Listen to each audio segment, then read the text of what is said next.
Aujourd'hui, je vais mettre mon grain de sable de nouveau et je vous emmène dans un désert. Désert d'eau et de sable, des lagons turquoises au pied des dunes de sable blanc. L'un des plus beaux paysages que vous allez découvrir au Brésil, sinon le plus beau. Il s'agit du désert de Lençois, dans le nord-est, au sud de San Luis.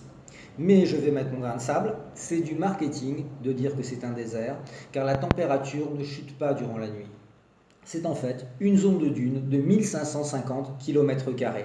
Alors bien sûr la question est où aller dans ce désert et où sont les plus beaux paysages. Il y a donc 3 portes d'entrée, 3 villages où poser votre sac avant de vous aventurer dans le désert. Santo Amaro, Barreirinhas et Atins.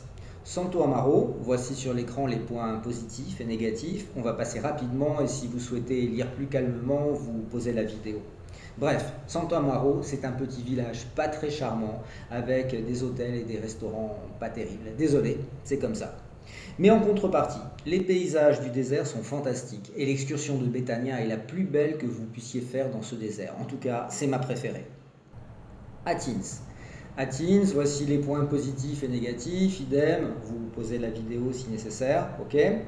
Atins, des rues en sable qui serpentent entre les cocotiers, petit village de pêcheurs face à l'océan, à l'extrême pointe du désert de Lençois, au bord de la rivière Préguis et à l'embouchure avec l'océan Atlantique. Les excursions sont de moins bonne qualité qu'à Barreirinhas. Les dunes y sont également un peu moins belles, mais le paysage reste époustouflant. Par contre, c'est charmant et authentique, avec des petits hôtels et restaurants sympas, et avec beaucoup moins de monde qu'à Barreirinhas. En plus du désert, vous allez profiter d'une plage en eau douce et une autre en eau salée, même si la mer avance et en réduit de plus en plus la taille. Et c'est également un spot de kite connu pour ses compétitions comme celle de Red Bull. Mais un excellent spot également pour les débutants comme moi. C'est l'occasion de prendre un cours, c'est d'ailleurs là que j'ai appris, à l'école de la Villa Guara, une très belle posada sur la plage, les pieds dans le sable. L'autre belle posada, à l'intérieur des terres, c'est la ferme de Georges. Et la porte d'entrée principale du désert, c'est bien sûr Barreirinhas, un gros bourg confortable qu'une route d'asphalte relie à l'aéroport de San Luis. Il faut compter 4 heures de route. Il y a même un bus touristique qui fait la navette pour un petit prix. Barreirinhas possède des hôtels sympas et la qualité des excursions dans le désert reste d'un beau niveau, au contraire de Santo Amaro et Atins, les deux autres portes d'entrée du désert. Alors où aller dans ce désert? Que choisir entre Santo Amaro, Atins et Barreirinhas? Pour mieux répondre, il faut comprendre comment fonctionne le désert de Lençois. En fait, c'est l'histoire d'un grain de sable qui sort de la mer, poussé par des vents sur une terre rouge argileuse, desséchée, craquelée par le soleil. Et quand il débarque sur la plage d'Atins, il va immédiatement s'allier à une armée d'autres grains de sable dans la même situation. Ils arrivent de partout et ils vont se serrer les coudes, jusqu'à créer une dune. Au début, bien sûr, durant son adolescence, c'est une petite dune, un peu plate.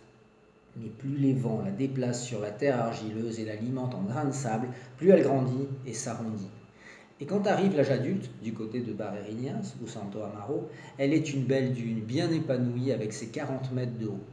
La meilleure copine de Mister Grain de Sable, c'est Miss Goutte d'eau. Et quand il pleut, elle traverse le sable, reste prisonnière de l'argile durcie par le soleil et naît un lagon d'eau douce. Sable blanc, ciel bleu, avec la réflexion de la lumière, Miss Goutte d'eau se part d'un turquoise exceptionnel.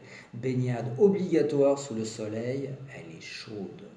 Moralité de l'histoire. Je vais me permettre de mettre mon grain de sable et vous donner mon avis d'agent de voyage et d'expert de cette destination que j'opère depuis 2003. Si vous avez un peu de temps sur place, type 2 nuits et une journée complète d'excursion, alors je vous conseille d'aller à Barreirinhas. C'est le meilleur endroit, le plus traditionnel.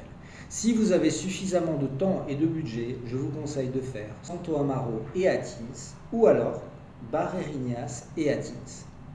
Afin de vous aider à choisir entre Santo Amaro et Atins, voici un petit résumé des points positifs et négatifs pour mieux vous aider à choisir. Et voilà, j'espère que vous avez aimé cette vidéo, que cela va vous aider à structurer votre voyage dans le désert de Lençois. Et si vous avez besoin d'aide pour un devis, si vous avez besoin de conseils, n'hésitez pas à me joindre sur mon WhatsApp, je suis là pour vous aider. Je vous attends au Brésil.